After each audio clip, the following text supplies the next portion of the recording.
Have you ever wondered what it takes to not just reach the top, but to stay there when everyone expects you to fall? In 1990, Donald Trump was facing the biggest crisis of his career. His empire was crumbling, debts were mounting, and the media was writing his obituary. Yet somehow, he managed to pull through and share the secrets of his survival in a book that would become a masterclass in resilience. Today we're diving deep into Surviving at the Top, a raw and unfiltered look at what happens when success turns into a nightmare, and how one man fought his way back from the brink of total collapse. This isn't your typical business success story filled with feel-good moments and easy victories. This is about surviving when everything goes wrong, when your back is against the wall, and when quitting seems like the only option. What makes this book absolutely fascinating is its timing. Trump wrote it during one of the most turbulent periods of his life, when his casino empire was hemorrhaging money and his personal life was falling apart. The lessons he shares come from real pain, real mistakes, and real consequences. Whether you love him or hate him, there's no denying that the survival strategies in this book offer valuable insights for anyone facing their own professional or personal crisis. We'll explore the key principles that help Trump navigate through bankruptcy threats, media attacks, and business disasters. From understanding leverage and debt management to rebuilding your reputation after public failure, this book summary will give you the tools to not just survive your own challenges, but to come out stronger on the other side. Surviving at the Top represents a pivotal moment in business literature, capturing the raw reality of what happens when meteoric success crashes into harsh economic realities. Published in 1990, this book emerged during one of the most challenging periods in Trump's business career, when his empire was teetering on the edge of collapse and his personal life was under intense public scrutiny. Unlike many business books that focus on the journey to success, this work examines the far more complex challenge of maintaining success when everything seems to be working against you.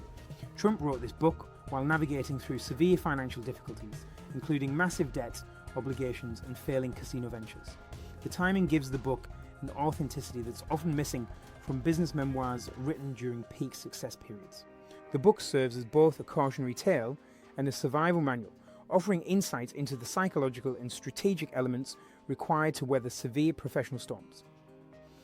Trump's approach is notably different from traditional business advice, focusing on practical survival tactics rather than theoretical frameworks.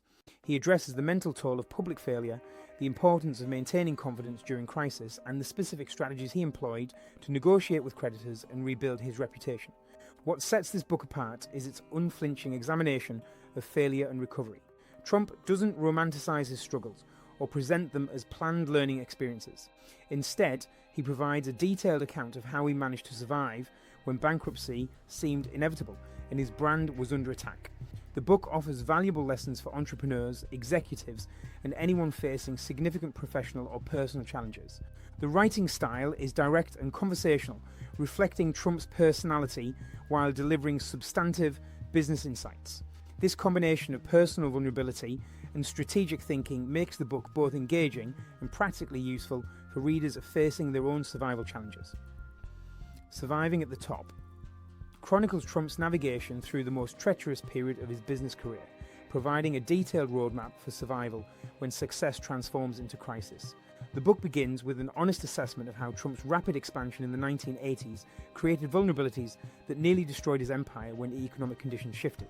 The narrative follows Trump's realization that his aggressive growth strategy, heavily dependent on borrowed money, had created a house of cards that began collapsing when interest rates rose and the real estate market weakened. Rather than focusing solely on the problems, Trump details his systematic approach to crisis management, including his negotiations with multiple banks and creditors who collectively held over $1 billion in debt. A significant portion of the book examines the psychological challenges of public failure.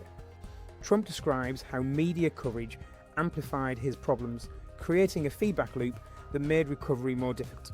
He explains his strategies for maintaining confidence and credibility while his business empire was under siege, including how he managed relationships with employees, partners, and the public during this turbulent period. The book also explores Trump's personal life during this crisis, including his divorce and the impact of public scrutiny on his family. He discusses how personal problems can compound business challenges and offers insights into managing both simultaneously. This dual focus on professional and personal survival makes the book more comprehensive than typical business memoirs. Trump's recovery strategy involved a combination of debt restructuring, asset liquidation, and strategic refocusing on core profitable ventures. He details specific negotiations and decisions that helped him avoid bankruptcy while maintaining control of his key properties. The book concludes with his emergence from crisis and the lessons learned about building more sustainable success moving forward. The foundation of Trump's crisis began with his aggressive expansion strategy throughout the 1980s. He had built an empire that included multiple casinos, hotels, and real estate developments, all heavily financed through debt. When interest rates began rising and the economy softened, his monthly debt service payments became unsustainable. Trump reveals how he was paying over $65 million annually just in interest payments, creating a cash flow crisis that threatened his entire operation. The Trump Shuttle acquisition represents a critical turning point in his troubles. Trump purchased the airline from Eastern Airlines for over $300 million, most of it borrowed money. The timing proved disastrous, as the airline industry entered a severe downturn, and the shuttle operation began losing money immediately.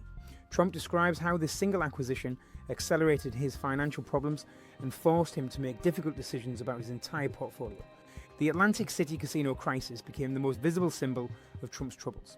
His three casinos were competing against each other while carrying enormous debt loads. Trump details how he realized that expansion without proper market analysis had created a situation where his own properties were cannibalizing each other's profits. The casinos were generating significant revenue but couldn't cover their debt service, forcing Trump into complex negotiations with bondholders and creditors. Trump's relationship with his bankers transformed from partnership to adversarial negotiation as his problems deepened. He describes marathon sessions with representatives from multiple banks, each protecting their own interests while trying to recover their loans. Trump learned that maintaining relationships during crisis was crucial, as burning bridges with creditors would have made recovery impossible. He developed strategies for managing multiple creditor relationships simultaneously while maintaining his negotiating position. The media feeding frenzy created additional challenges beyond the financial problems. Trump explains how negative coverage created a self-fulfilling prophecy, making it harder to attract customers and partners while his problems were being broadcast daily. He developed specific strategies for managing media relationships during crisis, including when to respond to criticism and when to remain silent. The media attention also affected his personal relationships and family life, creating additional stress during an already difficult period. The restructuring process required Trump to make painful decisions about which assets to keep and which to sacrifice. He describes the emotional difficulty of selling properties he had personally developed while negotiating with creditors who wanted to force him into bankruptcy. Trump's strategy involved identifying his most valuable assets and negotiating deals that allowed him to maintain control while reducing his debt burden. This process required him to swallow his pride and accept terms that were far less favourable than his previous deals. Trump's personal life crisis coincided with his business troubles, creating a double challenge that threatened to overwhelm him. His marriage to Ivana was deteriorating publicly, and the media coverage of their relationship problems compounded his business difficulties. He discusses how personal problems can affect business decision-making and credibility, while business stress can destroy personal relationships. Managing both crises simultaneously required him to compartmentalize his problems and maintain focus on survival priorities. The gradual recovery process involved rebuilding credibility through consistent performance and strategic communication. Trump describes how he had to prove to skeptical bankers, partners, and customers that he could deliver on his commitments after his public failures. This required him to underpromise and overdeliver while slowly rebuilding the trust that had been damaged during his crisis. The recovery was gradual and required sustained effort over several years, but it ultimately allowed him to emerge stronger and more experienced.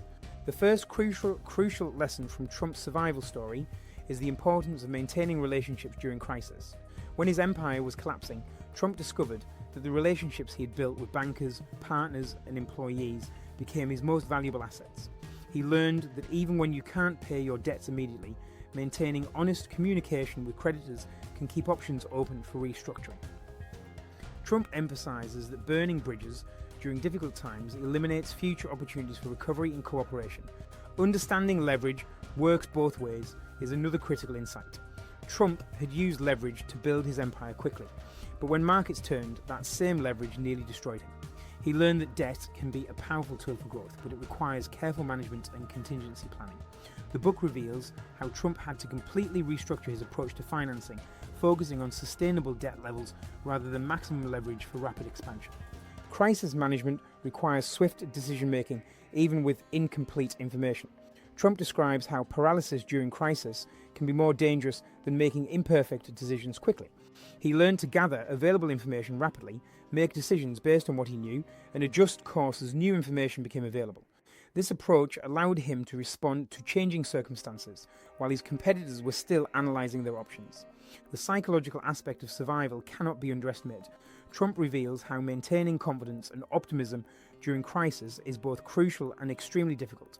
He had to project strength to creditors, employees, and customers while privately dealing with enormous stress and uncertainty. The book provides insights into mental strategies for maintaining performance under pressure, including the importance of focusing on solutions rather than problems. Media management during crisis requires a completely different approach than publicity during success. Trump learned that responding to every negative story often amplifies the damage, while remaining silent can allow false narratives to develop. He developed strategies for strategic communication, including when to provide transparent information and when to redirect attention toward positive developments. The timing and tone of public statements during crisis can significantly impact recovery outcomes. Restructuring requires sacrifice and prioritization. Trump had to identify which assets were truly essential to his long-term success and which could be sacrificed to preserve the core of his empire. This process was emotionally difficult but necessary for survival. He learned that attachment to specific properties or projects can prevent the tough decisions needed for overall survival.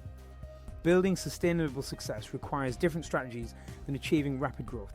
Trump's crisis taught him that sustainable success depends on cash flow, management, diversification, and maintaining financial reserves for unexpected challenges. He learned to balance growth ambitions with financial stability, ensuring that future expansion wouldn't create similar vulnerabilities. The importance of learning from failure cannot be overstated.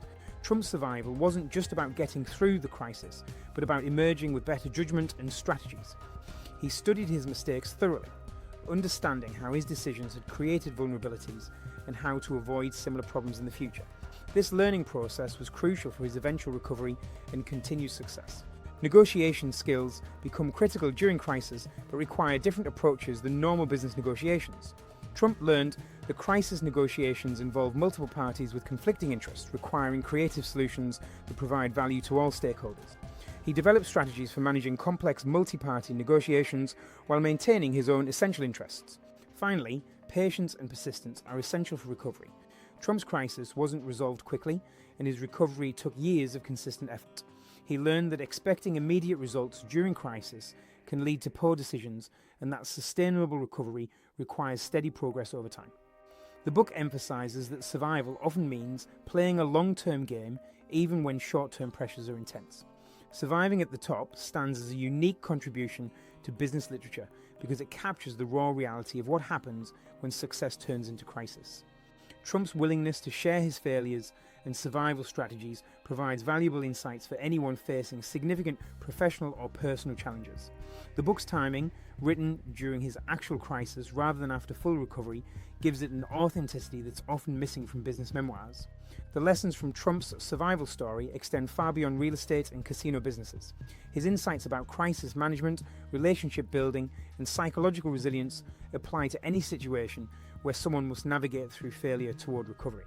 The book demonstrates that survival often requires completely different skills than those needed for initial success, including the ability to negotiate from weakness, manage multiple stakeholders, and maintain credibility during public failure.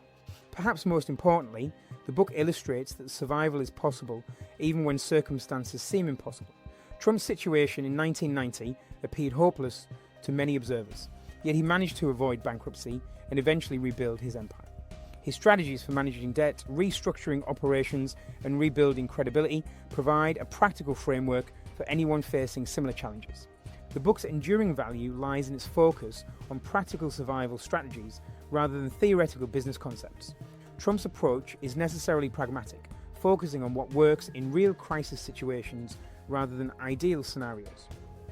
For readers facing their own challenges, whether in business or personal life, The book offers both inspiration and practical tools for navigating through difficulty toward recovery and eventual success.